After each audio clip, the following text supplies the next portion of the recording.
करने वाले हैं Aptron private limited technology institute है जो टेक कोर्सेज प्रोवाइड कराती है।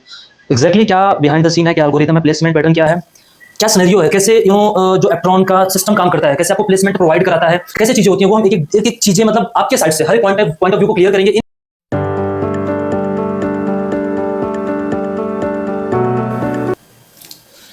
Good afternoon to all of you. आज हम जो पॉडकास्ट शूट करने वाले हैं Aptron private limited technology institute है जो टेक कोर्सेज प्रोवाइड कराती है।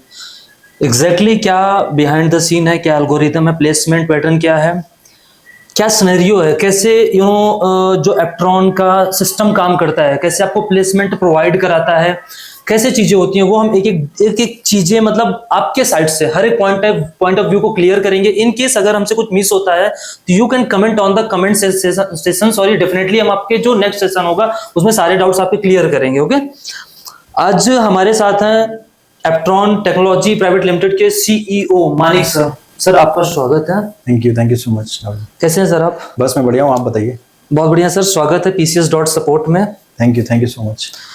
आज सर हम जितने भी टेक स्टूडेंट्स हैं, बहुत सारे मिसगाइडेड स्टूडेंट्स हैं जिनको एग्जैक्टली गाइडेंस नहीं मिलता। कुछ को मिलता है तो कुछ ऐसे स्टूडेंट है जो ऐसे इंस्टीट्यूट में पहुंच जाते हैं जहां एक्चुअल में उनको वो चीजें नहीं मिलती हैं जो एक्सपेक्ट करके जाते हैं। प्लेसमेंट पैसा बहुत सारा दे देते हैं, इसके बाद भी नहीं होता, फिर परेशान होकर वापस लौट जाते हैं या कोई प्राइवेट जॉब करने लगते हैं। बिल्कुल। तो आज हम हर वो चीज जानना चाहते हैं कि एग्जैक्टली एक स्टूडेंट को क्या करना चाहिए, क्या पैटर्न है, कहाँ पे एक बच्चा गलती ना करे, और किसी भी इंस्टीट्यूट में एडमिशन लेने से पहले सपोज वो आपके पास आता है then you will guide very honestly. In case अगर वो किसी और इंस्टीट्यूट में जाता है तो क्या क्या चीजें उसे फॉलो करनी चाहिए। ठीक है, ये सारी चीजें हम आपसे जानना चाहते हैं। इतनी हम्बल रिक्वेस्ट है कि एकदम मतलब जो सिंपल लैंग्वेज होती है उसमें एक्सप्लेन कीजिएगा। ठीक है, बिल्कुल। एक्चुअल में एप्ट्रॉन क्या है? Aptron basically Aptron technologies we started up in the year 2004। उस टाइम पे वो नेट एक्सपर्ट्स टेक्नोलॉजीज के नाम पे हमने एक कंपनी फॉर्म करी थी। और दैट टाइम हम लोग सिर्फ और सिर्फ नेटवर्किंग डोमेन में फोकस करते थे।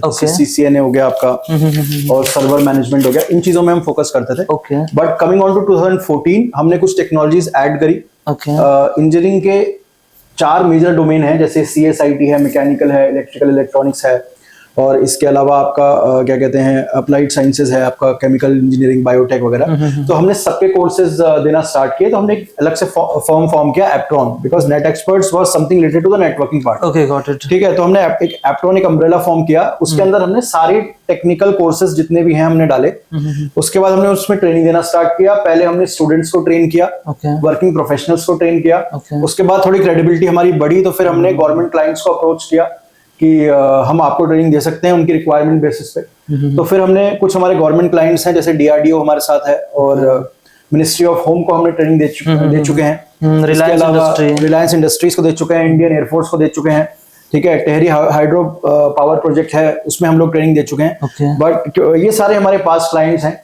और प्राइवेट सेक्टर में बात करूं तो डिलीवरी है, मारुति सुजुकी है, काफी कंपनीज को, बिग कंपनीज को हम ट्रेनिंग दे चुके हैं। राइट, अब पहले हमने बच्चों से स्टार्ट किया, फिर वर्किंग प्रोफेशनल्स पे आए, फिर थोड़े गवर्नमेंट के प्रोजेक्ट्स हमको मिले रिगार्डिंग ट्रेनिंग। फिर उसके बाद हमने प्लेसमेंट के लिए, क्योंकि हमारे पास पूल ऑफ स्टूडेंट्स इकट्ठा हो गया था, तो फिर हमने कंपनीज को अप्रोच किया फॉर द प्लेसमेंट पार्ट।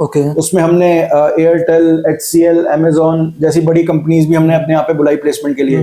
और स्टार्टअप और मिड लेवल कंपनीज तो हमें अप्रोच करती रहती हैं, तो हम बच्चों को उसमें भी प्लेसमेंट अपॉर्चुनिटीज प्रोवाइड करते हैं। तो मेजर मिशन जो हमारा ये है कि from campus to corporate.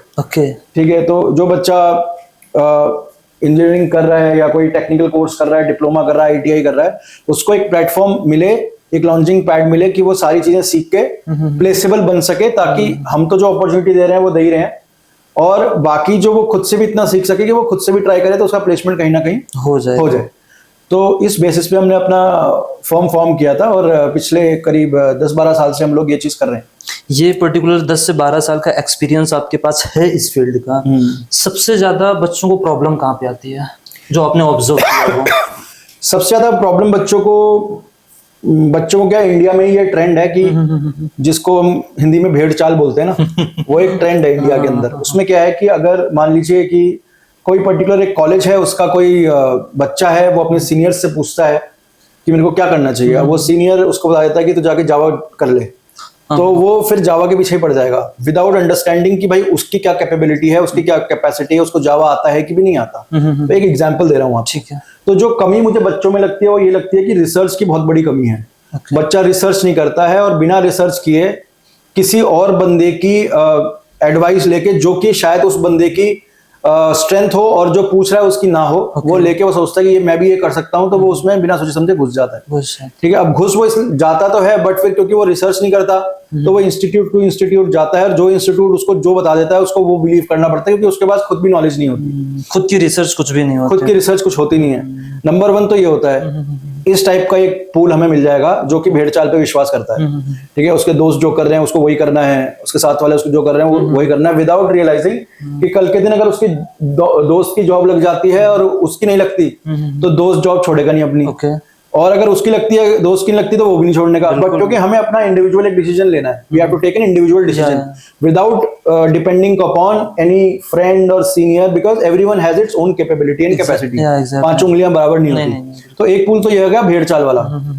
Second pool of students is जो कि गवर्नमेंट निकलते गवर्नमेंट जॉब की प्रिपरेशन करने लग जाते हैं। जैसे कोई गेट की प्रिपरेशन करता है, कोई एसएससी की करता है, कोई किसी गवर्नमेंट एग्जाम की करता है। अब वो प्रिपरेशन तो कर रहे हैं, बट 1-2 साल आपने ट्राई किया, अगर आपका हो गया बहुत अच्छी बात है, नहीं हुआ तो मेरे हिसाब से तो वो चीज आपको या तो ड्रॉप करनी चाहिए या तो फिर प्लान भी आपको एक सोचना चाहिए कि मुझे क्या करना है, अल्टरनेट ऑप्शन, अल्टरनेट क्या करना है। अगर चलो 1 साल नहीं हुआ, 2 साल नहीं हुआ, अगर ये करते करते कई बच्चे ऐसे होते हैं जो 6-6, 7-7 साल, 8-8 साल तक तैयारी करते हैं। हाँ जी। ठीक है, उसके बाद क्या होता है कि वो 8 साल का उनका गैप हो गया, क्योंकि उन्होंने 8 साल अगर बीटेक किया, बीटेक के बाद अगर उन्होंने 8 साल की तैयारी कर ली, या बीएससी किया, बीए किया, कोई भी कोर्स किया, तो 8 साल उनका टच छूट गया। अब वो 8वें साल बाद अगर आ रहे हैं तो उनको कुछ भी नहीं पता, प्लस 8 साल का गैप भी है। तो ऐसे स्टूडेंट्स भी फिर मिसगाइड हो जाते हैं।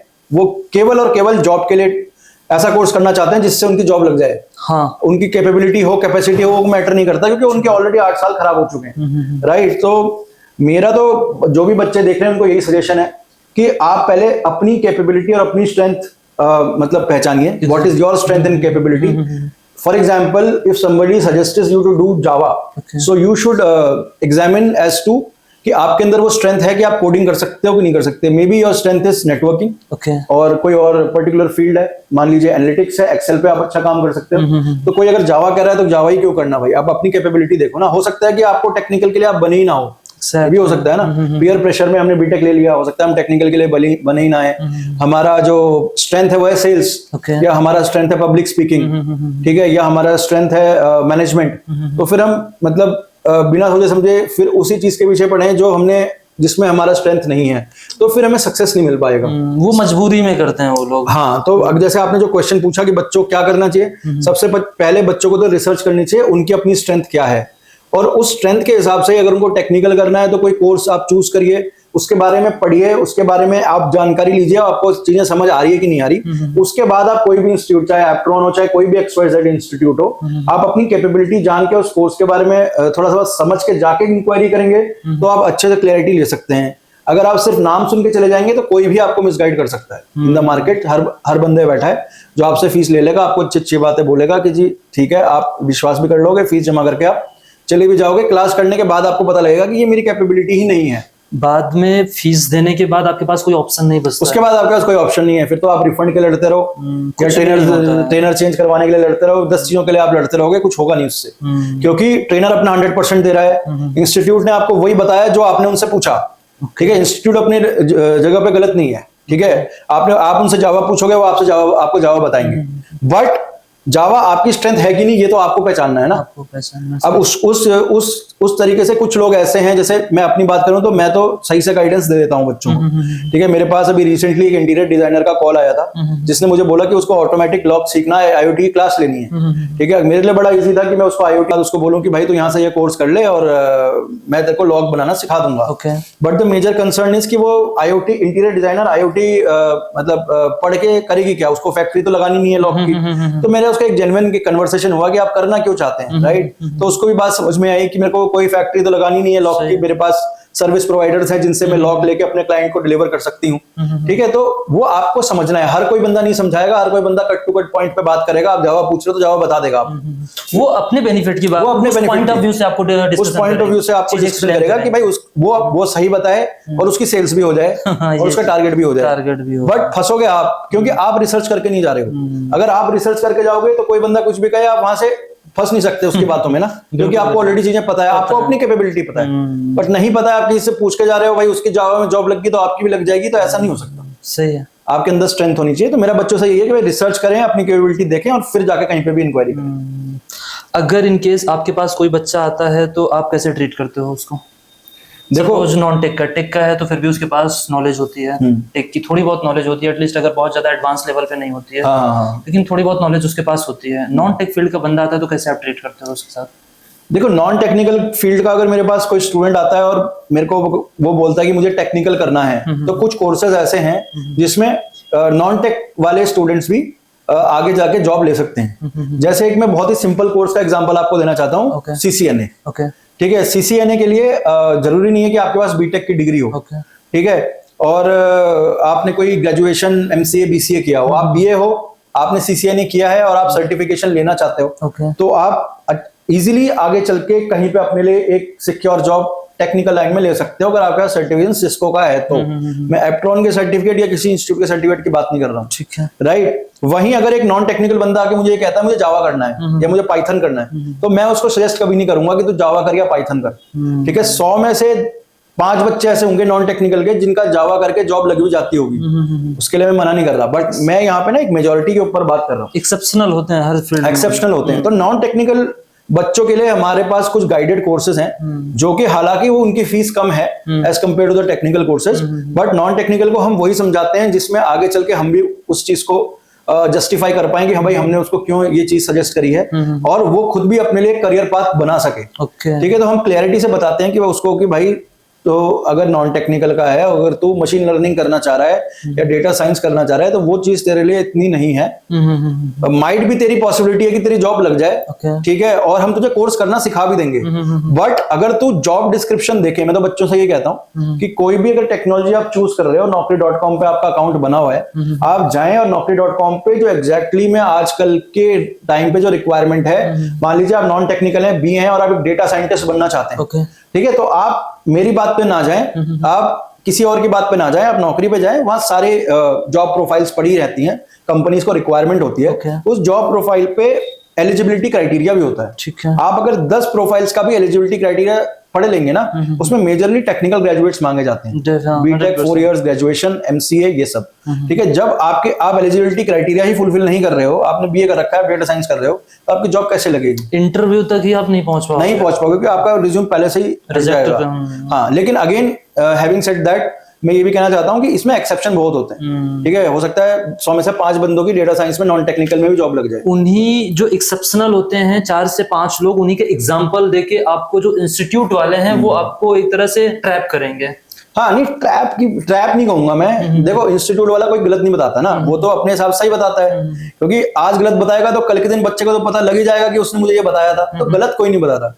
बट एडमिशन के टाइम पे क्योंकि हमें ही जानकारी नहीं होती ना, तो हम क्रॉस क्वेश्चनिंग नहीं कर सकते, राइट। तो किसी भी इंस्टीट्यूट में जाने से पहले अगर आप खुद भी रिसर्च करते हो तो आपको आधी चीजें पता लग जाती हैं। एप्ट्रॉन में तो हम आपको मतलब ट्रांसपेरेंटली सब कुछ बताते हैं। अगर आप नॉन टेक्निकल हो तो आपके लिए क्या कोर्स जरूरी है, उसमें फिर चाहे एडमिशन हो चाहे ना हो, दैट डजंट मैटर, क्योंकि यही बच्चे अगर मैं क्या कहते हैं नॉन टेक्निकल वालों को डेटा साइंस करा तो दूंगा कुछ भी बोल के, लेकिन जब प्लेसमेंट की बात आती है ना, फिर मैं उनको अपॉर्चुनिटी नहीं दे पाऊंगा, क्योंकि वो एलिजिबिलिटी क्राइटेरिया में आएंगे ही नहीं। जैसे अब कुछ बच्चे हैं, CCNA की मैं बात कर रहा हूँ, वो 12th के बाद ही मांगते हैं कि हमने जो 12th कर रखा है और हमें जो है जॉब चाहिए, हमें कोई कोर्स बता दो, हमें CCNA करना है। तो 12th के बाद तो अगेन और ज्यादा डिफिकल्टी है जॉब लेने में, क्योंकि BA BSc कम से कम ग्रेजुएशन तो है, 12th तो वो भी नहीं है, 12th तो कोई क्राइटेरिया ही नहीं है जॉब का, है ना। तो आप बच्चे से जितना ट्रांसपेरेंट रहोगे ना, आपको आगे चल के उतना मतलब रेफरेंसेस भी आगे अच्छे मिलेंगे, रेफरेंस, ट्रस्ट और मार्केटिंग अच्छी होगी, पॉजिटिव मार्केटिंग अच्छी होगी, वर्ड ऑफ माउथ होगा। बट वहीं पे बच्चों का ये रिस्पॉन्सिबिलिटी है कि वो कहीं पे भी जाने से पहले एक बार रिसर्च जरूर करें। Self research, that is most हाँ, इम्पोर्टेंट। मतलब किसी से पूछ लिया आपने, अच्छी बात है, गाइडेंस ले लिया, आपके सीनियर्स हैं कॉलेजेस में, आपने गाइडेंस ले लिया, बट फिर आप कहीं किसी इंस्टीट्यूट में जा रहे हैं तो सिर्फ गाइडेंस लेके ना जाएं। दो चीजें देखें, जो अगर आप करना चाह रहे हैं, आपका क्या एजुकेशनल बैकग्राउंड है, आप कौन सा कोर्स करना चाह रहे हैं, उस कोर्स की कैपेबिलिटी आपकी है कि नहीं, और जिस एजुकेशनल बैकग्राउंड में जो कोर्स है उसको करके मार्केट में जॉब है कि नहीं है। ओके, ये आपको एप्रोन में आओगे तो हम तो बता देंगे आपको, या हो सकता है कोई और भी बता दे, बट हम जो बताएंगे आपको उस पर विश्वास करना पड़ेगा, ट्रस्ट करना पड़ेगा। एग्जैक्टली। हाँ, क्यों, मैं ये नहीं कह रहा कि एप्रोन में आपको गलत बताया जाएगा, अगर ऐसा होता तो मैं आपको इतनी चीज बताता ही नहीं। सही। लेकिन कहीं और इंस्टीट्यूट में हो सकता है कोई आपको टारगेट अचीव करने के चक्कर में कुछ मिसगाइड भी कर दे, करते हैं सर, बहुत सारे करते तो उस टाइम तो आप मिसगाइड हो जाओगे, क्योंकि आपको कुछ खुद ही नहीं कुछ पता। बट आप खुद पढ़ के जाओगे, खुद समझ के जाओगे चीजें, तो आप अच्छा एक्सेस कर सकते हो कि बंदा सही बोल रहा है कि नहीं बोल रहा है, आपको पता लग जाएगा। क्रॉस क्वेश्चनिंग भी आप कर पाओगे। क्रॉस क्वेश्चनिंग कर पाओगे, और नहीं भी कर पाओगे तो आपको बातें सुन के पता लग जाएगा कि ये बंदा आपको लपेटने की कोशिश कर रहा है या जेन्युइनली सही बोल रहा है। एग्जैक्टली, ये बहुत बड़ी बात है एटलीस्ट। हाँ, तो ये आपको खुद एक बार आपको रिसर्च करनी, बट यही कमी है हमारे बच्चों में कि वो रिसर्च नहीं करते और टाइमली रिसर्च नहीं करते। टाइम से चीजें हो जाए ना तो ज्यादा बढ़िया है। बहुत और अगर आपका बीटेक हो गया, 6 महीने गैप हो गया, उसके बाद आप मतलब इस चक्कर में हो कि मेरी कोई जॉब, ऐसा कोर्स करा दो कि मेरी कोर्स करके जॉब लग जाए, तो फिर तो वो आप पता नहीं कितने साल उसको कर पाएंगे, क्योंकि आपकी कैपेबिलिटी नहीं होगी। आपको खुद ही नहीं पता आप क्या कर सकते हो। हाँ। क्या आपकी स्ट्रेंथ है, क्या वीकनेस है, अगर ये नहीं पता तो शायद मुश्किल होता है थोड़ा सा, मतलब शायद नहीं, बिल्कुल मुश्किल होता है, इम्पॉसिबल भी हो जाता है कई लोगों के लिए। कई लोग ड्रॉप आउट कर देते हैं, ड्रॉप आउट कर देते हैं। तो आप यकीन नहीं मानोगे, 25,000 30,000 पे करने के बाद भी वो ड्रॉप आउट कर देते हैं, क्योंकि उनको समझ नहीं आता, वो अपना कोर्स स्विच करा लेते हैं। बाद में भी लोग कराते हैं कि भाई मुझे ये चीज समझ नहीं आ रही, फिर हम उनको ऑप्शन देते हैं, भाई हमने तुम्हें पहले ही बोला था, ये तुम्हारे लिए है नहीं, चलो समझ में नहीं आ रही है तो कोई दूसरा कोर्स कर लो।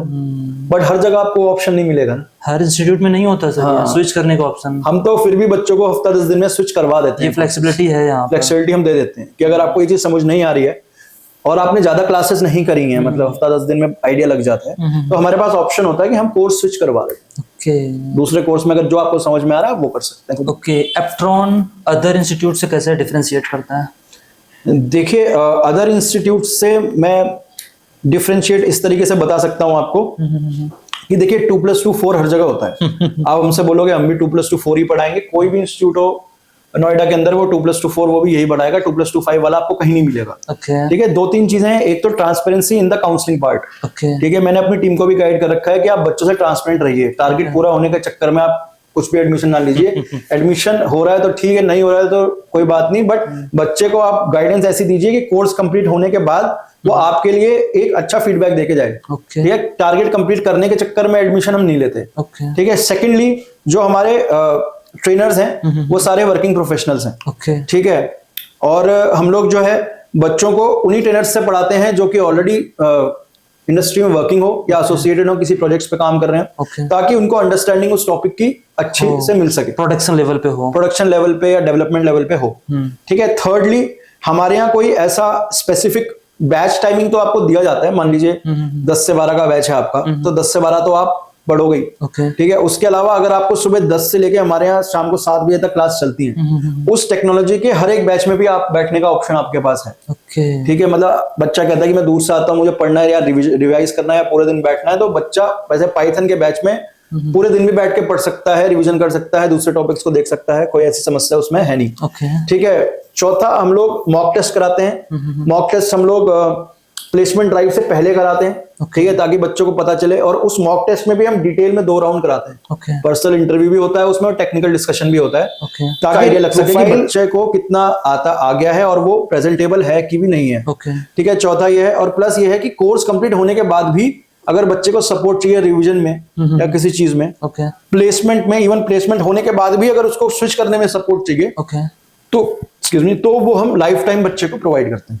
ओके, ये लाइफ टाइम होता है। ये लाइफ टाइम होता है। ओके, अगर इन केस बच्चा आपके पास आता है, ठीक है, उससे कुछ भी नहीं पता होता है, 12th के बाद के बच्चे को आप रिकमेंड करते हैं अपने इंस्टीट्यूट में? नहीं हो, अगर उसका ऑब्जेक्टिव हो नॉलेज गेन करने का। नहीं सर, अगर इन केस बच्चा क्या होता है 12th कंप्लीट कर लिया, इसके आगे इसके बाद उससे प्रॉपर गाइडेंस, या कई ऐसे स्टूडेंट्स होते हैं जिनके घर में इकोनॉमिकली प्रॉब्लम्स होती है, नहीं कर पाते हैं, तो वो आया मार्केट में, कुछ दिन जॉब किया, उसको किसी ने सजेस्ट किया कि एप्ट्रॉन इंस्टीट्यूट है, ट्रांसपेरेंसी के साथ ये कोर्सेज नॉन टेक फील्ड के बच्चों के लिए प्रोवाइड कराते हैं, आपके पास आती है तो कैसे डील करते हैं आफ्टर 12th? देखो 12th के बाद तो मेरे पास जनरली पेरेंट्स की इंक्वायरी ज्यादा आती है कि हमारे बच्चे ने 12th कर रखा है। तो मैं तो उन पेरेंट्स को गाइड करता हूँ कि भाई अगर आप नॉलेज के लिए आ रहे हो तब तो आप आ जाओ, और अगर आप इस तरीके से आ रहे हो कि 12th के बाद आपकी जॉब लग जाएगी तो उसकी पॉसिबिलिटी कम है। ठीक है, रीजन बीइंग कि 12th के बाद जॉब लगना इतना आसान नहीं होता है, क्योंकि कंपटीशन ज्यादा है इंडिया में, ग्रेजुएशन वाले खाली बैठे हैं। ठीक है, अगर आप नॉर्मली बात करो तो इवन आजकल बीटेक के बाद भी बच्चे को स्ट्रगल करना पड़ता है जॉब गेन करने के लिए। हाँ जी, बिल्कुल। 4 साल की पढ़ाई करने के बाद भी। तो मैं उनको रिकमेंड तो नहीं करता हूँ कि आप मत करिए, आप प्लेसमेंट के लिए कोर्स करिए, ऐसा रिकमेंड मैं नहीं करता हूँ। नॉलेज लेने के लिए बच्चा आता है तो आ सकता है। और जैसे आपने बोला कि कुछ बच्चों का इकोनॉमिकली बैकग्राउंड नहीं होता सही या जो भी है, तो उसके भी हमारे पास ऑप्शंस बहुत है मार्केट के अंदर। कॉरेस्पॉन्डेंस का ऑप्शन है, कॉरेस्पॉन्डेंस बहुत ही कम फीस पे आपकी डिग्री हो जाती है। डिस्टेंस एजुकेशन की मैं बात कर रहा हूँ। क्या होता है एग्जैक्टली? डिस्टेंस एजुकेशन बेसिकली काफी सारी यूनिवर्सिटीज हैं जो कि आपको एक डिस्टेंस एजुकेशन डिग्री देती हैं, जिसमें आपको केवल ऑनलाइन पढ़ाई करनी होती है और एग्जाम देने जाना होता है। ठीक है, तो वो मेरा एग्जैक्टली में फोर्टे तो नहीं है, क्योंकि मेरा तो फोर्टे ट्रेनिंग का है। ज्यादा डेप्थ में मैं उसमें नहीं, मतलब मैं नहीं बता सकता, क्योंकि मैं I am not the right person. But कुछ यूनिवर्सिटीज हैं, जैसे सिक्किम मणिपाल है, ठीक है, पंजाब टेक्निकल यूनिवर्सिटी है, जो कि डिस्टेंस में प्रोवाइड करते हैं, तो सस्ते में काम हो जाता है उसमें।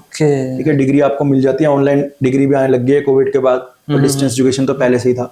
तो वो कर सकते हैं आप 12th के बाद जो इकोनॉमिकली बैकवर्ड है। और उसके अलावा ऑप्शन है ITI का, पॉलिटेक्निक डिप्लोमा का ऑप्शन है, बीटेक का ऑप्शन है। तो जैसे ITI है वो स्पेसिफिक एक फील्ड है, जैसे पाइपिंग का फील्ड है, तो आप पाइपिंग के फील्ड से ITI कर लो। टेक्निकल में ही जाना है तो मैकेनिकल फील्ड से कर लो, इलेक्ट्रिकल फील्ड से कर लो, ITI आप कर सकते हो। उसके साथ आप कोई कोर्स कर लो। अभी तो ड्रोन टेक्नोलॉजी आ गई ITI के अंदर। हाँ, मतलब ITI क्या होता है ना, बेसिकली ITI जो है एक सब्जेक्टिव कोर्स है, जो पर्टिकुलरली जैसे वायरिंग है, वायरिंग पे फोकस करेगा। तो ITI आप इलेक्ट्रिकल में करोगे तो आपको वायरिंग के बारे में सब कुछ पढ़ा देंगे, प्रोग्रामिंग नहीं बताएंगे आप। ठीक है, डिप्लोमा थोड़ा सा उसका एडवांस है, वो 3 इयर्स का होता है। बीटेक और ज्यादा एडवांस है। तो इकोनॉमिकली बैकवर्ड सेक्शन अगर 12th के बाद अपने लिए जॉब सिक्योर करना चाह रहे हैं तो 1 साल का ITI होता है, ITI करिए आप और साथ में कोर्स करिए। उस बेसिस पे हम कोर्स करा देते हैं, उस बेसिस पे हम अपॉर्चुनिटीज भी दे देते हैं। कौन कौन से कोर्सेज होते हैं? नहीं, देखिए ITI तो उसको सरकारी इंस्टीट्यूट से करना पड़ेगा। वो उसकी डिग्री मान हमारे यहाँ पे नहीं होगी। नहीं, कोर्सेज अगर उसने ITI कंप्लीट कर लिया इसके बाद, हाँ, अगर वो जैसे हमारे पास जो मैं सबसे बढ़िया कोर्स रिकमेंड करता हूँ ना इजी जॉब के लिए, नॉन टेक्निकल वालों के लिए, वो CCNA है। CCNA में बहुत सारी जॉब्स हैं, मार्केट में अवेलेबल हैं, और मतलब बच्चा जो है इजीली सीख भी लेता है उसको। कोर्स भी छोटा है, वो 4 वीक्स का कोर्स है। उसके अलावा दूसरा कोर्स मैं आपको कहूँ कि एडवांस एक्सेल, बेसिक एक्सेल, ये भी एक अच्छा कोर्स है 12th के बाद करने के लिए। ठीक है, और इसके अलावा आप अगर बात करें तो कुछ डिजाइनिंग कोर्सेज होते हैं जो कि 3D 2D डिजाइनिंग के होते हैं, वो भी बच्चा सीख सकता है। ठीक है, बट बिना एक सिक्योर ग्रेजुएशन के आप कोई भी कोर्स कर लो ना, आपको जॉब में दिक्कत आएगी आएगी। डिग्री इंडिया के अंदर अभी भी डिग्री नहीं, हर जगह मैटर करती है डिग्री, इंडिया के अंदर हो चाहे बाहर हो। आपको अगर एक आप किसी भी कंट्री में एक पर्टिकुलर स्टैंडर्ड होता है गवर्नमेंट जॉब्स का ना, वो गवर्नमेंट का एक स्टैंडर्ड सेट होता है, और बेसिकली जितने भी प्राइवेट कंपनीज हैं या प्राइवेट जो इंफ्रास्ट्रक्चर है वो बेसिकली वही फॉलो करने की कोशिश करते हैं जो गवर्नमेंट ने सेट कर रखा है। या उससे ऊपर जाते हैं, उससे नीचे तो जाते नहीं, बहुत कम ही जाते हैं उससे नीचे। तो गवर्नमेंट का भी आप कोई रेप्यूटेड पोर्टफोलियो निकाल के देख लो, उसकी एलिजिबिलिटी क्राइटेरिया भी चेक कर लो। अगर अच्छी कोई पोजीशन होगी तो उसमें मिनिमम आपको ग्रेजुएशन मांगेंगे ही मांगेंगे। अब कोई जैसे सिक्योरिटी गार्ड है या कोई ऐसी पोजीशन है, उसके लिए हो सकता है 12th वाले एलिजिबल हो जाएं, बट हर कोई वो कर भी नहीं सकता, नहीं कर सकता है ना। तो वो चीज है। एप्ट्रॉन का प्लेसमेंट एल्गोरिथम क्या है, कैसे क्या पैटर्न है इसका? देखिए, एप्ट्रॉन का जैसे मैंने आपको बताया, बच्चा यहाँ पे एडमिशन लेता है, उसके बाद 90% उसका कोर्स कंप्लीट हो जाता है, तो वो हमारी प्लेसमेंट टीम से कांटेक्ट करता है। उसके बाद हम उसका मॉक शेड्यूल करते हैं, मॉक टेस्ट अगर वो क्लियर करता है तो उसकी प्रोफाइल जो है प्लेसमेंट कंपनीज को फॉरवर्ड करते हैं। अगर वो मॉक टेस्ट क्लियर नहीं करता है तो वो जब तक क्लियर नहीं करेगा तब तक उसे मॉक देना ही पड़ेगा।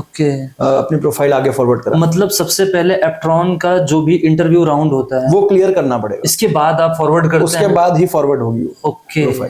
इसके पहले नहीं हो उसके पहले नहीं होगी। हाँ, ये है कि किसी कंपनी में ज्यादा वैकेंसीज आ गई, जैसे कोई कंपनी कहती है हमारे पास 50 वैकेंसीज हैं, आप हमें CV फॉरवर्ड करिए, उस केस में फिर हम सबका कर देते हैं। ओके। अब कुछ कंपनीज ऐसी हैं जिसमें वैकेंसीज 3-4 ही आती हैं और बच्चे हमारे पास 20 है 20 या 50 है, तो उस केस में हम उन्हीं 20 बच्चों का या 25 बच्चों का फॉरवर्ड करेंगे जिन्होंने मॉक टेस्ट क्लियर कर रखा हो, सिलेक्टेड कैंडिडेट जो होते हैं एप्ट्रॉन के साइड से। तो और अगर किसी कंपनी में ज्यादा वैकेंसी होगी तो हम बाहर के इंस्टीट्यूट के कैंडिडेट्स को भी अपॉर्चुनिटी दे देते हैं। ओके। मैंने अभी नोटिस किया हुआ है कि इसमें एक बैनर लगा हुआ है 100% job guarantee with some selected courses. इसका मतलब क्या, कौन कौन से ऐसे कोर्सेज हैं? देखिए 100% जॉब गारंटी जो है उसमें हम लोग सभी स्टूडेंट्स का एडमिशन नहीं लेते। लेते नहीं है क्योंकि 100% जॉब गारंटी देने के लिए there are several factors. Okay. So the number one factor is again your education qualification. You should be minimum 70% throughout. Okay. ठीक है, मतलब ऐसा नहीं है कि आपकी 40% है 50% है उस बच्चे को नहीं लेंगे। जिसकी 70% थ्रू आउट है 10th 12th डिग्री में, उसको हम वो एलिजिबल रहता है प्लेसमेंट गारंटी के लिए। उसके बाद उसका टेस्ट होता है पहले। ठीक है, in that test there are 2 basic things that we ask. One is on your communication skills, आपकी इंग्लिश स्पीकिंग कैसी है, वो एवरेज होनी चाहिए।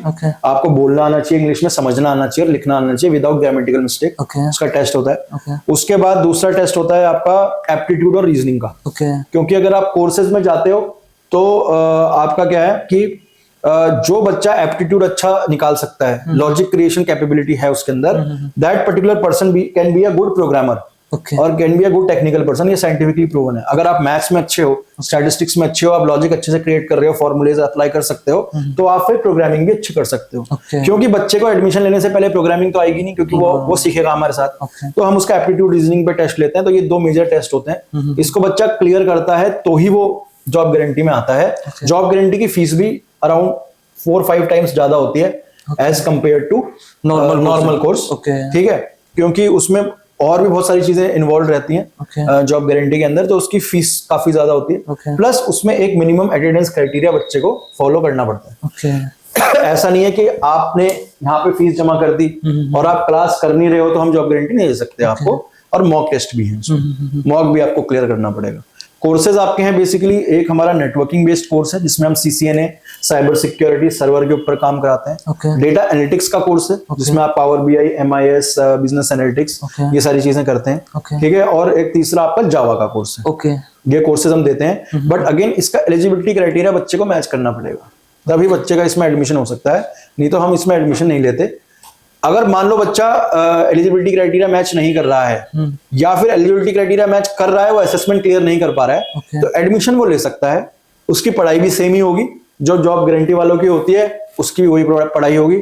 जो उनका बैच है उसका भी बैच वही होगा। कोई उसमें पढ़ाई में कोई डिफरेंस नहीं है। बट फिर उसको जॉब अपॉर्चुनिटी मिलेगी, फिर जॉब गारंटी नहीं मिलेगी। जो बच्चा जॉब गारंटी के कोर्स, जो भी सिलेक्टेड कोर्स है, अगर इनकेस कोई आपको बहुत सारे पैसे देता है, सपोज अगर आपकी 1 लाख रुपए फीस है जॉब गारंटेड प्लेसमेंट कोर्स की, अगर वो आपको मोर देन 1 लाख प्रोवाइड कराता है, देन विल बी पॉसिबल और नॉट? पैसे देके अगर आप ज्यादा पैसे दे रहे हो तो उसमें क्या है कि पहली बात तो बिना इंटरव्यू के हम लेंगे नहीं। चाहे आप 1 दो, चाहे 2 दो, चाहे 10 दो, चाहे 20 दो, क्योंकि कल के दिन वो हमारी रिस्पॉन्सिबिलिटी बन जाएगी 100%। अगर मैंने आपको बोल दिया कि वो कहता कि जी नहीं सर आपकी 1 है, मैं 2 दे रहा हूँ, मेरा करा दो, तो वो कोई मतलब ये तो है नहीं कि मुझे कोई तत्काल में टिकट बुक कराना है किसी ट्रेन का कि भाई 500 का टिकट है, 1000 ले लो, आप मेरा बुक करा दो, 1 टाइम जर्नी है। ऐसा तो है नहीं, तो लाइफ टाइम का सवाल है। तो वो अगर मैं उससे एक पैसा भी ज्यादा ले रहा हूँ तो वो रिस्पॉन्सिबिलिटी मेरी बन जाएगी फिर। ठीक है, तो वो एलिजिबिलिटी क्राइटेरिया तो उसको मैच करना ही पड़ेगा, वो उसको असेसमेंट निकालना ही पड़ेगा, उसके बाद ही वो जॉब गारंटी में आएगा। इसमें कोई इफ एंड बट नहीं है। और मान लीजिए अगर बच्चा मेरे पास नहीं, इंडस्ट्री में भी, मार्केट में भी किसी को पैसे देके जॉब लगवा रहा है, ठीक है, क्योंकि हो सकता है कुछ बच्चे मेरे पास आके ऐसा क्लेम करते हैं कि उनके कॉन्टैक्ट्स हैं कंपनीज में जो उनकी जॉब लगवा देंगे। हाँ जी, बहुत सारा ऐसा मार्केट में चल रहा है। हाँ, रेफरेंसेस हैं या कॉन्टैक्ट्स हैं जो उनकी जॉब लगवा देंगे, जी पैसे ले लो। ठीक है, तो पहली बात तो इनिशियल पेमेंट आप दे दोगे तो कोई गारंटी नहीं है कि होगा कि नहीं होगा। और दूसरी चीज है, अगर हो भी जाता है, फॉर एग्जाम्पल अगर वो क्लेम कर रहे हैं कि उनका रेफरेंस है जो कि उनकी जॉब लगा देगा, तो अगर उसकी जॉब लगा भी दी और उसे कुछ आएगा नहीं वहां पे, तो वो कंपनी उसको कितने दिन रखेगी? क्योंकि स्किल नहीं है ना, स्किल नहीं है उसके पास। 1 month 2 month majorly 3 month probation period रख लेगी, उसके बाद तो वो निकाल ही देगी ना। वही थोड़ी कहेगी वो ये थोड़ी कहेगा मैं भाई पैसे दे रखे मुझे लाइफ टाइम रखो। ठीक है, तो मैं तो बच्चों से यही मतलब रिक्वेस्ट करूंगा, एक सजेशन दूंगा कि वो अपनी कैपेबिलिटी बढ़ाने के लिए पैसा दें, जहां पे भी दें। शॉर्टकट के लिए कभी पैसा ना दें। ठीक है, वो 1 लाख रुपए अगर आप अपनी पढ़ाई में लगा दोगे, ठीक है, अच्छे रिसोर्सेज में लगा दोगे, तो वो ज्यादा आपको फायदा करेगा। हो सकता है उस फायदे में थोड़ा सा टाइम लगे, हो सकता है कि 2 महीने की जगह 1 साल लग जाए। ठीक है, और हो सकता है आप कहीं 1 लाख 2 लाख 10 लाख रुपए देके 1 महीने के अंदर भी जॉब ले लो। बट वो 1 साल में जो आप उस पैसे से नॉलेज गेन करोगे ना, वो आपको 40 साल भी कमा के देगी। बट वो 1 लाख रुपए में अगर 2 महीने में आप जॉब लगा के दे रहे हो सकता है वो चौथे महीने में आप कंपनी से बाहर हो, क्योंकि आपको कुछ आएगा ही नहीं। है ना, तो मैं तो बच्चों से यही सजेशन दूंगा कि अपनी कैपेबिलिटी बढ़ाने के लिए इन्वेस्टमेंट करें रादर देन की जॉब। और हमारे पास जो है, मैं तो बच्चों से कह के चलता हूं कि Aptron is basically a company that is focused upon upskilling of students. ठीक है, this is not a placement consultancy. Placement consultancy की वर्किंग अलग होती है। प्लेसमेंट कंसल्टेंसी आपसे पैसे ही प्लेसमेंट कराने के लेते हैं। अब वो कितना करा पाते हैं कितना नहीं करा पाते हैं डिपेंड करता है उनकी क्या क्रेडिबिलिटी है। बट एप्ट्रॉन में जो हम फीस चार्ज कर रहे हैं बच्चे से, वो उसकी अपस्किलिंग के लिए चार्ज कर रहे हैं। Placement is an added support. ठीक है, वो हमारे पास टीम है, वो हालांकि उसका एक एक्सपेंस है हमारा, हम उसको बेयर कर रहे हैं, बट वो हम बच्चे से उसका एडिशनल कॉस्टिंग नहीं लेते हैं। बच्चों से हम जो फीस ले रहे हैं वो ट्रेनिंग की ले रहे हैं और अपस्किल करने की ले रहे हैं। प्लेसमेंट के लिए हमारा सपोर्ट है और बच्चे को अपने भी एफर्ट्स लगाने पड़ेंगे, केवल हमारे सपोर्ट करने से नहीं होता। फॉर एग्जाम्पल, अगर मान लो मैं एक प्लेसमेंट ड्राइव ऑर्गेनाइज करा रहा हूँ कहीं पे, तो मेरे पास अगर आज की डेट में 20 बच्चे हैं जो बोल रहे हैं कि मैं ड्राइव में बैठूंगा, बैठने जाऊंगा, बट नेक्स्ट डे वहां पे टर्नअप ऑन एन एवरेज 5 या 10 ही होते हैं। 20 पूरे टर्नअप भी नहीं होते। तो ये कहीं ना कहीं बच्चों की लैगिंग है, they are not serious about it ना। अब बच्चा अगर इंटरव्यू देने ही नहीं जाएगा, एक तो वहां हमारी बात खराब होती है कंपनी में। मैं आपको बड़ा ट्रांसपेरेंटली बता रहा हूँ, अगले बार से कंपनी हमें वो प्रोफाइल नहीं देगी। दूसरी चीज है कि बच्चे को हम ब्लैकलिस्ट कर देते हैं। अगर बच्चा कह के जाता है कि मैं जाऊंगा, कंफर्मेशन देके प्लेसमेंट टीम को कि tomorrow I will go to attend such and such interview, और अगर वो वहां पे इंटरव्यू में प्रेजेंट नहीं होता है तो हम उसको ब्लैकलिस्ट कर देते हैं। नेक्स्ट टाइम उसको कोई इंटरव्यू नहीं मिलता हमारी तरफ से। अगर वो कह के जाता है, या तो वो पहले ही मना कर दे कि सर मेरा कुछ काम है, या मैं इस लोकेशन के लिए इंटरेस्टेड नहीं हूँ, या इस प्रोफाइल के लिए इंटरेस्टेड नहीं हूँ, या इस पर्टिकुलर कंपनी के लिए इंटरेस्टेड नहीं हूँ। अगर वो फर्स्ट डिस्कशन में बोल रहा है तब तो कोई दिक्कत नहीं है। बट सारा डिस्कशन हो जाता है, उसके बाद बच्चा वहां पे अपेयर ही नहीं होता जाके, फिर वो एचआर वाले हमारी प्लेसमेंट टीम को बोलते हैं कि आपके स्टूडेंट्स कैसे हैं, वो तो इंटरव्यू देने नहीं आते, क्योंकि वो भी अपना टाइम रिजर्व करके रखते हैं ना एचआर वाले, एज वेल ट्रस्ट करते हैं। हाँ, तो ये जो है प्लेसमेंट का जो है, या तो आप क्या कहते हैं हमारे यहाँ आ रहे हो तो आपका प्राइमरी मोटिव अपस्किलिंग का होना चाहिए। प्लेसमेंट सपोर्ट है, बट उस सपोर्ट को अगर आप सपोर्ट नहीं कर रहे हो, दोनों हाथ मिलाने से हाथ मिलता है ना। अगर आपका हाथ नहीं है और हमारे अकेले का हाथ है, तो अगेन हम स्टूडेंट्स को ब्लैकलिस्ट भी कर देते हैं, ताकि वो एक एग्जांपल सेट हो दूसरे बच्चों के लिए कि आपने अगर कमिटमेंट कर दी तो आपको जाना ही जाना है, कोई ऑप्शन नहीं है पीछे हटने का। अनलेस एंड अनटिल कोई भगवान ना करे कोई मेडिकल इमरजेंसी आ जाए आपके घर में, तो उसका भी आपके पास प्रूफ होना चाहिए, तो आप ब्लैकलिस्ट नहीं होगे। वरना अगर आप नहीं जा रहे हो हाँ बोलने के बाद भी, तो आप 101% ब्लैकलिस्ट हो जाओगे। नेक्स्ट टाइम से आपको कोई अपॉर्चुनिटी नहीं मिलेगी, ताकि बच्चे सीरियस लें इस चीज को। हाँ, सीरियस होना बहुत जरूरी है। एक प्लेसमेंट कंपनी को लाने के लिए, सारा कुछ शेड्यूल करवाने के लिए बिहाइंड द सीन जो भी टीम काम करती है, बहुत मेहनत लगती है। बिल्कुल, बहुत मेहनत लगती है, और कई बच्चे सीरियस हैं भी, जाते भी हैं, सिलेक्शन भी होता है। और कई बच्चे ऐसे हैं जो बोल के भी मना कर देते हैं। कई बच्चे ऐसे हैं जो स्टार्टिंग में ही मना कर देते हैं, तो वो बच्चे मतलब ठीक है, उन्होंने पहले ही मना कर दिया। बट सबसे ज्यादा शिकायत उन बच्चों के साथ है जो बोल देते हैं कि हाँ हम जाएंगे, और फिर वहां पे at the time of interview present नहीं होते। फिर सर वही बच्चे ऐसे होते हैं जो मार्केट में नेगेटिव कमेंट्स पास करते हैं। अब देखिए सर, उन बच्चों का तो हम कुछ नहीं कर सकते ना। ठीक है, वो तो अब उनके नेगेटिव कमेंट पास करने से सभी नेगेटिव थोड़े हो जाएंगे। अगेन मैं वही कह रहा हूँ कि research is again the best solution to everything. आप किसी के बोलने पे ना कोई कोर्स करो, आप किसी के बोलने पे ना कोई फीडबैक पे विश्वास करो, ना आप किसी के बोलने पे ना ये समझो कि ये चीज अच्छी है, या आप किसी बोलने पे ये समझो कि ये चीज खराब है। आप खुद रिसर्च करो, जाओ एक्सपीरियंस करो, जो भी अपनी क्वेरीज हैं वो पूछो, उसके बाद आप डिसाइड करो कि आपका एक्सपीरियंस अच्छा है कि खराब है। ठीक है, क्योंकि फीडबैक आपको बेकार भी मिल जाएंगे, फीडबैक आपको अच्छे मिल जाएंगे। वो एप्ट्रॉन के लिए भी अच्छे हैं फीडबैक, एप्ट्रॉन के लिए खराब भी हैं, और वो हर इंस्टीट्यूट के साथ है। ठीक है, बच्चे को हल्की सी भी दिक्कत हुई, बच्चे के पास कोई ऑप्शन तो होता नहीं, भाई तेरी अटेंडेंस नहीं है, बच्चा नहीं आ रहा है क्लास में, अटेंड नहीं कर रहा है, उसके लिए मैं तो रिस्पॉन्सिबल नहीं हूँ। अब आप नहीं पढ़ रहे हो, आपको समझ में नहीं आ रहा है, आप फ्रस्ट्रेशन में क्या करोगे? आप जाके गूगल में फीडबैक लिख दोगे। यही तो आप कर सकते हो, इससे मेरी क्रेडिबिलिटी तो कम नहीं हो रही। नहीं। मेरे पास जो बच्चे हैं उनके लिए तो मैं ऑनेस्ट हूँ, हो सकता है कि आप लिखो तो 4 बच्चे अच्छा भी लिख के जाएं, तो उससे हमें कोई फर्क नहीं पड़ता। हमारा काम है बच्चों को सर्विसेज देना, जो हम पिछले 15 साल 10 साल से देते हुए आ रहे हैं और आगे भी देते रहेंगे। ओके, सबसे ज्यादा बच्चों को प्रॉब्लम कहाँ पे आती है जब लड़का एक इंटरव्यू देने जाता है? कौन सी स्किल्स में प्रॉब्लम आती है, टेक्निकल या कम्युनिकेशन में? वो तो देखो अगेन ये तो बड़ा इंडिविजुअल टाइप का क्वेश्चन है ना, इसका आंसर मैं तो नहीं कर सकता, क्योंकि हर बच्चे को पता रहता है कि उसको कहाँ प्रॉब्लम आएगी। मैं कैसे इस चीज को बता सकता हूँ? मैं तो मॉक में उसको पहले ही बता देता हूँ ना, जो मैं मॉक लेता हूँ उस टेस्ट में उसको बता देता हूँ कि भाई तेरा टेक्निकल वीक है या तेरा कम्युनिकेशन स्किल्स अच्छा नहीं है, इसको इम्प्रूव करो आप। एवरेज ऑन सबसे ज्यादा मतलब कहाँ पे बच्चे को प्रॉब्लम आती है, कम्युनिकेशन या टेक्निकल? मेजरली कम्युनिकेशन स्किल्स पे बच्चे को प्रॉब्लम आती है। जो अगर मैं ओवरऑल पूरा देखूं तो मेजरली जो स्टूडेंट्स हैं वो कम्युनिकेशन स्किल्स में थोड़े से वीक होते हैं। ठीक है, उसका रीजन ये है कि वो इंग्लिश में इतना मतलब या तो उनको एटमॉस्फेयर नहीं मिला है, या तो उन्होंने कभी खुद से सीखने की या बोलने की कोशिश नहीं करी है, तो इंग्लिश में वीक हो जाते हैं और बहुत ज्यादा भी वीक होते हैं। मतलब वो ऐसा ऐसा सेंटेंस बना के आपको बोल देंगे कि आप भी नहीं समझ पाओगे कि इसने बोला क्या है। ठीक है, और ना ही कुछ बच्चे तो ऐसे होते हैं उन्हें समझ ही नहीं आता कि भाई अगला बोल क्या रहा है। अगर मैं किसी को पूछता हूँ प्लीज इंट्रोड्यूस योरसेल्फ या please tell me something about yourself, तो कुछ बच्चे तो इतने ब्लैंक होते हैं तो उनको ये भी नहीं समझ आता कि मैं उनको क्या पूछना चाह रहा हूँ। ठीक है, और टेक्निकल में बहुत ब्रिलियंट होते हैं। तो मेजरली बच्चों से मैं यही कहूंगा कि आप अपने ना कम्युनिकेशन स्किल्स पे थोड़ा फोकस करने की कोशिश करें। टेक्निकल के लिए तो एप्ट्रॉन या कोई भी ऐसा इंस्टीट्यूट जहां आपको सही लगता है वो आपको अपस्किल करा ही देगा। बट अगेन हमारे यहाँ जो हम लोग मॉक कराते हैं ना, उसमें ये चीज आपको बताते भी हैं कि आप अपनी इंग्लिश को कैसे इंप्रूव कर सकते हो। मॉक क्या है ना, पूरा एक मिरर टाइप का है बिफोर इंटरव्यू। हम आपको सारी चीजें आपके टेबल पे लाके रख देते हैं कि आपकी क्या चीज ज्यादा है, क्या चीज कम है, किस चीज में आपको ज्यादा फोकस करना चाहिए, किस चीज में आपको कम फोकस करना चाहिए, कि कौन सी अच्छी है कौन सी खराब है। तो ये बच्चे को हम इंटरव्यू जाने से पहले ही बता देते हैं। अब इंटरव्यू में बच्चा जा रहा है उन चीजों को इंप्रूव करके जा रहा है तो उसको दिक्कत नहीं आएगी।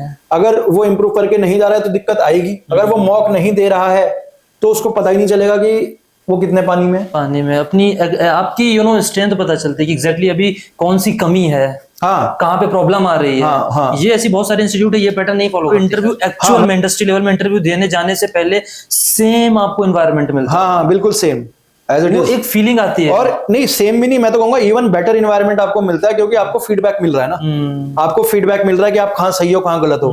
कई ऐसे इंटरव्यूज होते हैं जिसमें तो आपको फीडबैक भी नहीं मिलता, आपको सिर्फ ये बोल दिया जाता है कि we will tell you in some time, या हम आपको फोन करके बताएंगे या हमारी टीम आपसे कनेक्ट करेगी। वो कभी नहीं होता सर, वो होता नहीं है। और आपको फीडबैक भी नहीं मिलता है ना। मॉक में तो कम से कम आपको फीडबैक मिल तो रहा है कि भाई आप कितने पानी में हो।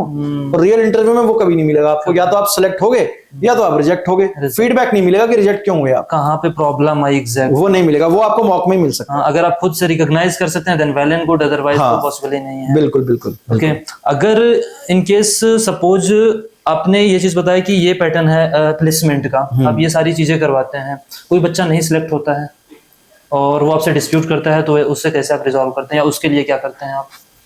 मतलब मैं समझा नहीं, सेलेक्ट नहीं होता मतलब किस में? सपोज कोई टेक्नोलॉजी के लिए आया, 10 बच्चे हैं, 10 में से 9 बच्चे सिलेक्ट हो गए, एक नहीं हुआ, कि मतलब कंपनी में बात कर रहे हैं कि मॉक में बात कर रहे हैं? नहीं सर, कंपनी में 10 में से 9 बच्चे तो कहीं सिलेक्ट नहीं होते।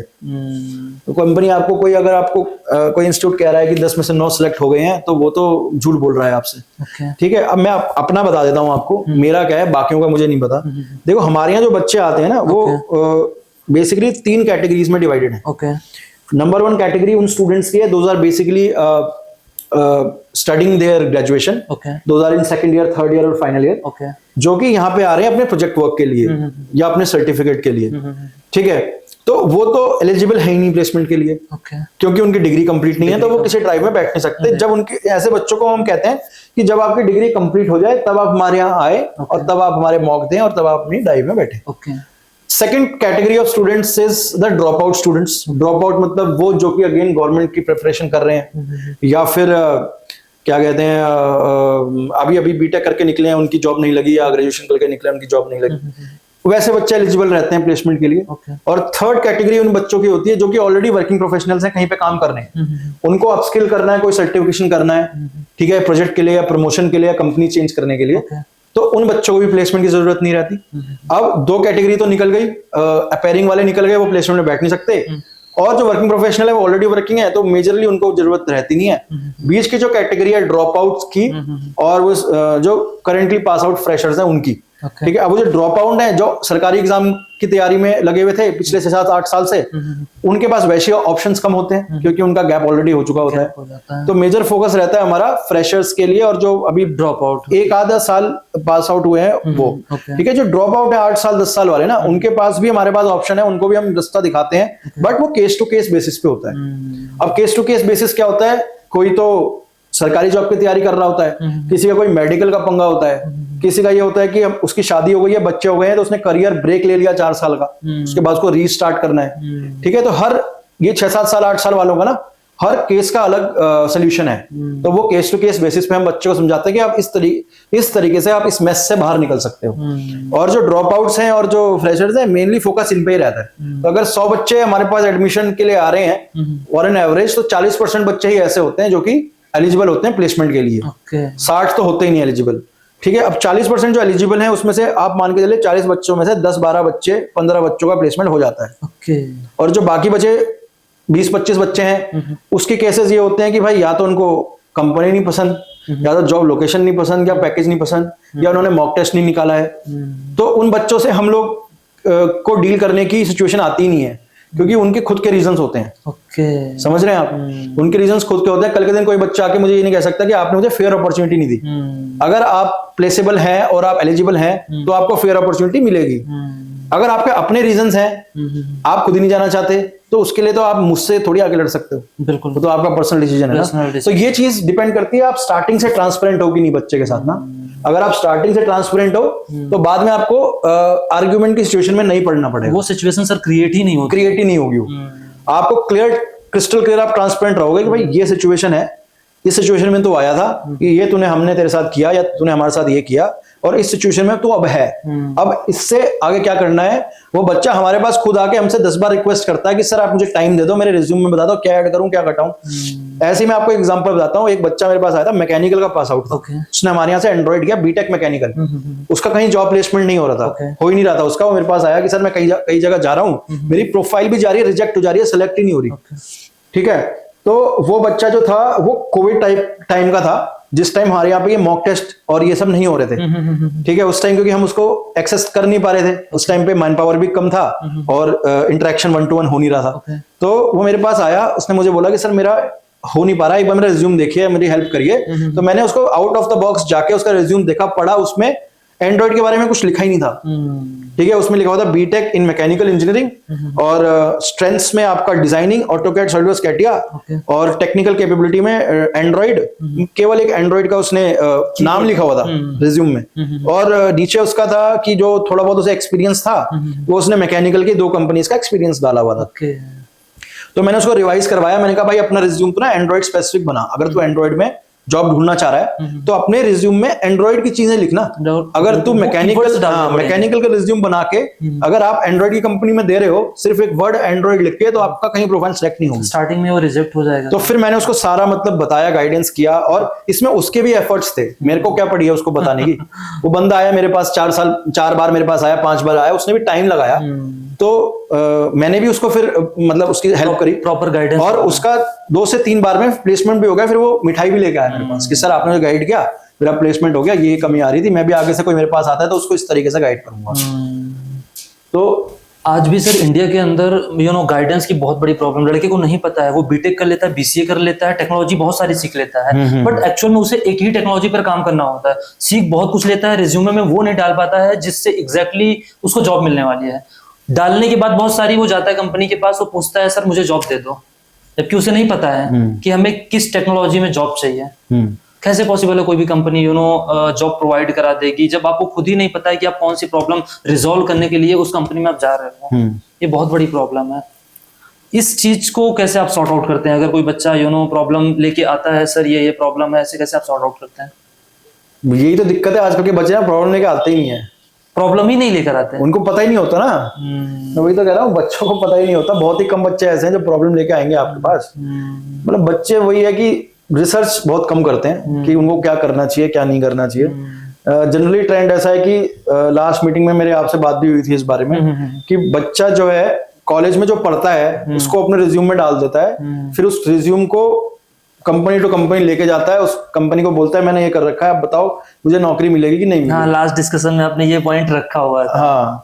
हाँ, अब कंपनी तुझे क्यों नौकरी देगी? कंपनी तो उन बच्चों को नौकरी देगी ना जो कि उसकी प्रॉब्लम सॉल्व कर सके। तो इंस्टेड ऑफ कि आपने जो किया आप उस रिज्यूम में डाल के जा रहे हो, आप ये देखो ना कि कंपनी क्या रिक्वायरमेंट है, उसके हिसाब से प्लान करो और फिर जाओ। आप अगर आज एक प्राइवेट इंजीनियरिंग टायर 3 कॉलेज में बीटेक कर रहे हो और एक बच्चा है जिसने जो आईआईटी से बीटेक कर रहा है, उन दोनों में क्या फर्क होता है? उसे क्लैरिटी होती है, उसे क्लैरिटी नहीं होती, वो प्रिपरेशन ही आईआईटी की करता है, उस लेवल की करता है, उस लेवल की करता है, प्रोसेस होता है स्टार्टिंग से ही। हाँ, और आपकी प्रिपरेशन ये होती है कि अब बीटेक में मुझे एडमिशन लेना है, और उसकी प्रिपरेशन ये होती है कि मुझे आईआईटी खड़गपुर में एडमिशन लेना है, तो वो आईआईटी कोई खड़गपुर में चला जाता है या किसी एक आईआईटी में इंडिया में सिलेक्शन हो जाता है। उसी तरीके से फिर अगेन अगर आप आईआईटी का माहौल देखोगे और अगर आप एक नॉर्मल कॉलेज का माहौल देखोगे, तो आईआईटी वाले स्टार्टिंग ईयर से ही कंपनी फोकस्ड रहते हैं कि मुझे फेसबुक क्रैक करनी है, मुझे गूगल क्रैक करनी है, मुझे गोल्डमैन सैक्स में जाना है, मुझे कहीं जाना है, मुझे कहीं जाना है। तो वो अपना प्रेपरेशन लेवल ही उसका सेट कर लेते हैं ना, कि उनकी पूरी सेमेस्टर की और सारी पढ़ाई उस लेवल पे मैच हो जाती है, वो नीचे ही हो जाती है। मतलब वो सिलेक्शन, गूगल का सिलेक्शन क्राइटेरिया बहुत ही खतरनाक है, मतलब as far as the coding is concerned, they people really grill you in coding before selecting you. But now if an IIT student is preparing for Google ना, तो उसकी semester की जितनी प्रिपरेशन होती है उसको मैच उससे नीचे रहती है। और नॉर्मल टायर सी टाइप का जो कॉलेज है, टायर 3 आप कह सकते हो, उसका बच्चा जो प्रिपरेशन करता है वो करता है कि मेरी 4 साल में बीटेक कंप्लीट हो जाए, मेरी बैक ना लगे, ये सब हो जाएगा, उसके बाद में जॉब देखता हूँ, वो स्टार्ट करते हैं। हाँ, वो मतलब उनका प्राइमरी ऑब्जेक्टिव रहता है ग्रेजुएशन करने का, डिग्री लेने का। सबसे पहला ऑब्जेक्टिव होता है 4 साल में हो जाए, दूसरा ऑब्जेक्टिव होता है कि ऑल क्लियर हो जाए, तीसरा ऑब्जेक्टिव होता है कि 80% से ऊपर हो जाए, उसके बाद फिर चौथा ऑब्जेक्टिव होता है कि मैं अब जॉब देखता हूं, कोई बढ़िया जॉब मिल जाए। उसमें भी ये रहता है कि स्टार्टिंग में जॉब के बारे में मत सोचो, जो मिल रही है पकड़ लो और जितना दे रहा है ले लो, और उसके बाद फिर धीरे धीरे एक्सपीरियंस होगा तो बढ़ ही जाएगा।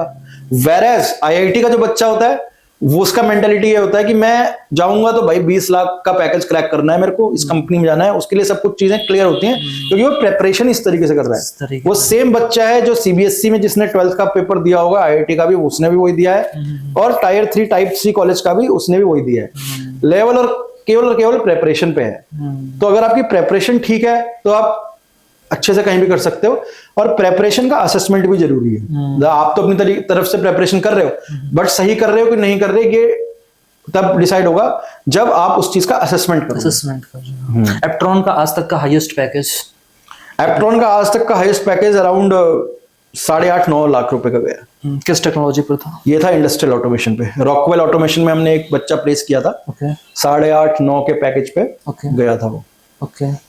आज तक आपके एक्सपीरियंस से सबसे ज्यादा किस टेक्नोलॉजी के लिए बच्चे आते हैं सीखने के लिए, जो सबसे ज्यादा डिमांडेबल? देखिए, हर एक 2 साल 3 साल में टेक्नोलॉजी चेंज होता रहता है। जब मैं एजुकेशन ट्रेनिंग के फील्ड में आया था, जब जावा का काफी स्कोप था, एम्बेडेड सिस्टम्स लोग बहुत करते थे, ठीक है, काफी स्कोप था। फिर उसके बाद मिड में आया तो फिर बिग डेटा, हडूप टेक्नोलॉजी आई, उस पे स्कोप होने लग गया, ठीक है। फिर उसके बाद क्लाउड कंप्यूटिंग पे स्कोप आया, आजकल के टाइम में data analytics, machine learning, artificial intelligence पे स्कोप है, ठीक है। तो वो एक पीरियोडिक शिफ्ट होता रहता है टेक्नोलॉजी में, तो उस हिसाब से बंदा अपना चूज नई टेक्नोलॉजी करता रहता है। आपने कहा आपके पास वर्किंग प्रोफेशनल बहुत ज्यादा आते हैं, सबसे ज्यादा स्टूडेंट्स आते हैं या? सबसे ज्यादा वर्किंग प्रोफेशनल, सबसे ज्यादा हमारे पास वर्किंग प्रोफेशनल्स हैं। स्टूडेंट से भी ज्यादा वर्किंग प्रोफेशनल आते हैं हमारे यहाँ पढ़ाई करने। मतलब स्टूडेंट पहले बहुत अच्छे, कोविड से पहले स्टूडेंट ज्यादा आते थे, कोविड के बाद वर्किंग प्रोफेशनल्स ज्यादा आते हैं, स्टूडेंट्स कम आते हैं, क्योंकि स्टूडेंट्स के पास देखो अब ऑप्शन भी बहुत है मार्केट में। मैं बोलूँ कि एप्ट्रॉन इज नंबर 1 कंपनी, मैं इतने साल से काम कर रहा हूँ, मैं इतने लाख बच्चे पढ़ा लिए, तो वो एक मेरा पास्ट है, ठीक है। प्रेजेंट सिनेरियो क्या है, मार्केट का प्रेजेंट सिनेरियो ये है कि बच्चों के पास ऑप्शंस बहुत हैं, ठीक है। 500 रुपए में भी कोर्स अवेलेबल है, वही कोर्स 5000 में भी है, वही 15 में भी, और उसकी बच्चे 1,25,000 रुपए भी दे रहे हैं अलग अलग जगह पे, ठीक है। तो ऑप्शंस बहुत है।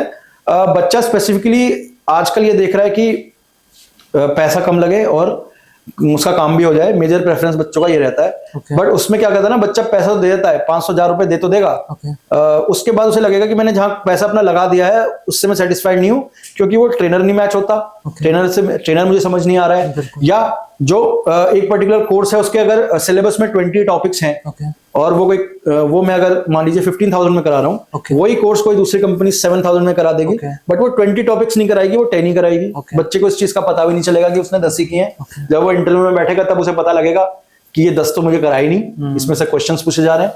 ठीक है, तो अलग अलग टाइप के ऑप्शंस हैं बच्चों के पास आज, और हमारे पास जो आ रहे हैं बेसिकली वर्किंग प्रोफेशनल्स ज्यादा आ रहे हैं, क्योंकि मेरा जो समझ है वो ये है कि जो वर्किंग प्रोफेशनल्स होते हैं, एक तो वो क्वालिटी पे मतलब ज्यादा बिलीव करते हैं। Okay. पैसों की उन्हें इतनी प्रॉब्लम होती नहीं है क्योंकि वो ऑलरेडी वर्किंग है, वो अपना खुद ही कमा रहे हैं। Okay. ट्रेनर से वो सेटिस्फाई रहते हैं तो वो तुरंत यहाँ पे एडमिशन ले लेते हैं। एडमिशन एज वेल उन्हें क्लैरिटी होती है कि हाँ हमें कौन कौन सी चीजों पर ज्यादा फोकस करना हाँ, वो रिसर्च करके आते हैं, पढ़ के आते हैं चीजों को, है, और इंडस्ट्री लेवल पे काम भी कर रहे हो। और ट्रेनर से भी सेटिस्फाई होते हैं, क्रॉस क्वेश्चनिंग कर सकते हैं।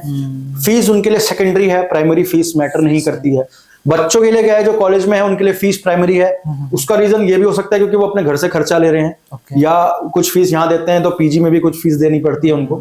तो हर बंदे की ना अपनी अलग एक वो होती है, मतलब क्या कहते हैं उसको, एक अलग स्टोरी बोल सकते हो। स्टोरी प्रॉब्लम्स होती है। हर स्टूडेंट की, हर इंसान की, हर लाइफ की अलग अलग प्रॉब्लम्स होती हैं। ऐसी 5 टेक्नोलॉजी जो करंट में सबसे ज्यादा डिमांडेबल है। ऐसी 5 टेक्नोलॉजी जो करंट में ज्यादा डिमांड में है, फ्रेशर्स को डिसीजन लेने में इजी हो।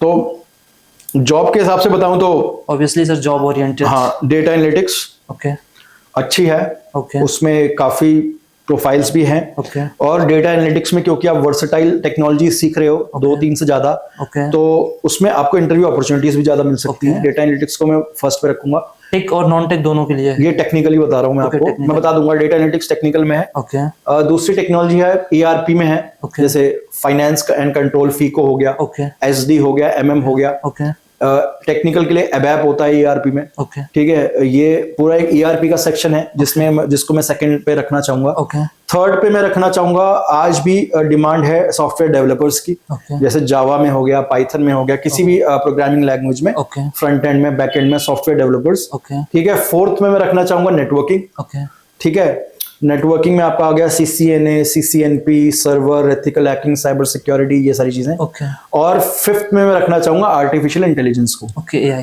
ठीक है, आर्टिफिशियल इंटेलिजेंस को मैं फिफ्थ में क्योंकि देखो अभी वैसे है आर्टिफिशियल इंटेलिजेंस का बूम है, ओके बट मैं उसको फिफ्थ में रख रहा हूँ। फिफ्थ में रखने का रीजन ये है कि अभी जो बूम है वो बेसिकली रिसर्च एंड डेवलपमेंट में ज्यादा है। ओके धीरे धीरे आर्टिफिशियल इंटेलिजेंस हो सकता है आने वाले 1 साल में नंबर 1 पे पहुंच जाए, Okay. जिस स्पीड से वो बढ़ रहा Okay. है। बट आज के टाइम पे आर्टिफिशियल इंटेलिजेंस में भी R&D में ज्यादा है, तो उसको मैं फ्रेशर्स के लिए अभी आर्टिफिशियल इंटेलिजेंस को फिफ्थ में रखूंगा। बट फ्रेशर्स भी आर्टिफिशियल इंटेलिजेंस पढ़ के आने वाले 1 साल 1.5 साल में अच्छा आगे ग्रोथ कर सकते हैं। ओके ये अभी हैं और फ्यूचर में भी रहेंगे।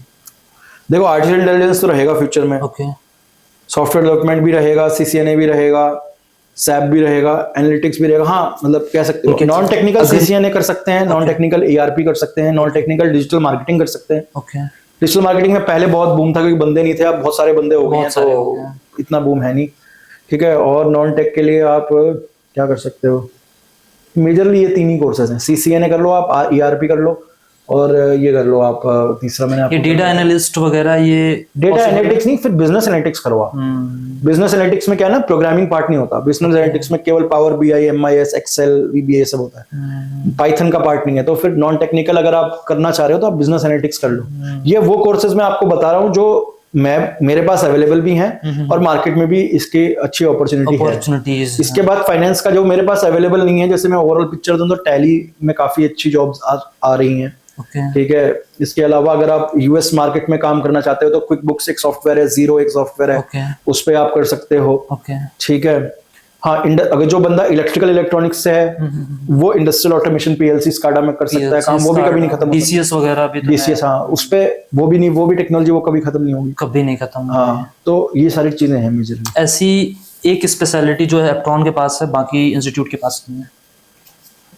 ऐसी एक स्पेशलिटी ट्रांसपेरेंसी बोल सकते हो आप। एग्जैक्टली हम ट्रांसपेरेंट रहते हैं बच्चों के साथ, एटलीस्ट मैं तो रहता ही हूँ। मतलब मेरे पास जो भी बच्चा आता है मैं उसको ट्रांसपेरेंसी ये मैंने ऑब्जर्व किया है सर, हमारे जो पिछले पॉडकास्ट हुए हैं आपने बहुत ट्रांसपेरेंसी के साथ चीजें एक्सप्लेन की। हाँ, मतलब मेरा ये सिद्धांत है कि भाई बाद की टेंशन लेने से बढ़िया तो बच्चे को पहले ही बता दो कि भाई क्या है और क्या नहीं है। तो बाद की जो टेंशन लोगे ना तो बच्चा देखो आपके ऊपर पैसा देके ना एक तरीके से डिपेंडेंट भी हो जाता है, क्योंकि बच्चे को भी ये लगता है कि चलो यार मैं इस पे विश्वास करके इसको पैसे दे रहा हूँ, तो एक तरीके से आपके ऊपर डिपेंडेंट हो जाता है। You are like a mentor to him. Exactly तो अगर आप झूठ बोल के मेंटरशिप लोगे तो कल के दिन वो ना आपकी रिस्पेक्ट करेगा और आर्ग्यूमेंट भी रहेगा उस केस में ना। तो मैं तो बस ये कह सकता हूँ कि दूसरे इंस्टीट्यूट्स में और हमारे इंस्टीट्यूट्स में जो फर्क है वो ट्रांसपेरेंसी ही को ही मैं मतलब नंबर 1 पे रखूंगा। We are really transparent with students as to क्या लेवल है उनका और कहाँ तक वो जा सकते हैं या नहीं जा सकते। ट्रांसपेरेंसी ट्रस्ट बिल्ड करती है और हाँ। ट्रस्ट से ब्रांड बनता है, वैल्यू जनरेट होती है, माउथ टू माउथ मार्केटिंग होती है। हाँ, मतलब वो तो खैर हम उस ऑब्जेक्टिव से नहीं करते, बट हम इस ऑब्जेक्टिव से ज्यादा करते हैं कि कल के दिन बच्चा हमें कुछ गलत ना बोले या हमारा ऐसा कुछ पर्टिकुलर सिचुएशन क्रिएट ना हो जिसमें हमें उससे आर्गुमेंट करना पड़े। ऐसी एक सीख जो आज तक आपकी लाइफ की सबसे क्रिटिकल रही हो, आपने कैसे फेस किया और वो बच्चे ना करें? ऐसी सीख मेरी लाइफ की जो मैंने क्रिटिकली वो की हो, मतलब मैं फिर अगेन वही कहूंगा कि मतलब मेरे साथ ना मैंने बीटेक किया था 2009 में रीजनल कॉलेज से जयपुर से, ठीक है। तो मेरे साथ के सारे बंदे टेक्निकल फील्ड में गए, ठीक है। मेरे ऊपर भी प्रेशर था, मेरे फादर डीआरडीओ में थे, ठीक है। तो मेरे ऊपर भी सरकारी जॉब का था, लोग कहते थे, घर वालों ने तो कभी नहीं बोला। और इवन ये भी था कि दूसरे लोग सेलेक्ट नहीं, दूसरे लोग जॉब कर रहे हैं टेक्निकल फील्ड में, अच्छी अच्छी कंपनीज में है।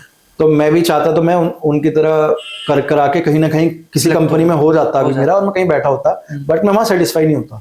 अभी मैं जो कर रहा हूँ ना उससे मैं सेटिस्फाई हूँ, चाहे मैं बढ़िया कमा रहा हूँ चाहे नहीं कमा रहा हूँ, चाहे जिस भी पोजीशन पे मैं हूँ, वो मुझे पता है कि मेरा डिसीजन है, मेरी कंपनी है, मुझे इसको लेके चलना है, मेरी कैपेबिलिटी है, ठीक है। अगर मैं तो बच्चों से कहूंगा जो आपकी कैपेबिलिटी है आप उसी पे फोकस करें, भले ही वो टेक्निकल हो चाहे वो नॉन टेक्निकल हो।